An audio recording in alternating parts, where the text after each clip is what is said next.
नमस्कार दोस्तों, केम छो। आज मैं आपके लिए एक नई कहानी लेकर आया हूं। यह कहानी अकबर और बिरबल की है।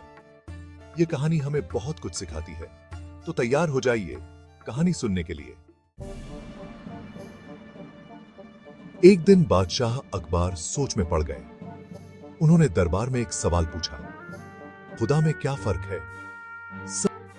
सब दरबारी हैरान हो गए, कोई जवाब नहीं दे पाया। तब सबकी निगाहें बिरबल पर टिक गईं। बिरबल हमेशा से ही अपनी बुद्धिमानी के लिए जाने जाते थे। क्या बिरबल इस सवाल का जवाब दे पाएंगे? बिरबल मुस्कुराए। उन्होंने बादशाह से कहा, जहां पना, मुझे रेत और चीनी लाइए। नौकर फौरन रेत और चीनी लेकर आए।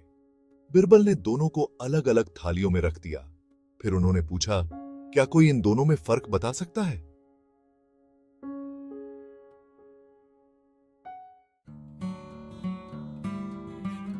सबने कहा, हां, यह रेत है और यह चीनी है। बिरबल ने कहा, बिल्कुल, लेकिन यह फर्क कैसे पता चला? एक दरबारी ने कहा, देखकर। दूसरे ने कहा, छूकर। तीसरे ने कहा, चखकर। बिरबल ने कहा, बिल्कुल सही, हमें अलग अलग तरीकों से पता चलता है। भगवान और खुदा भी एक ही हैं, बस हम उन्हें अलग अलग नामों से जानते हैं।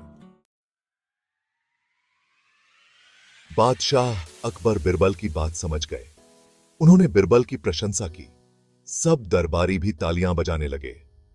इस कहानी से हमें यह सीख मिलती है कि ईश्वर एक है। हमें नामों में नहीं, बल्कि प्रेम और भाईचारे में विश्वास रखना चाहिए।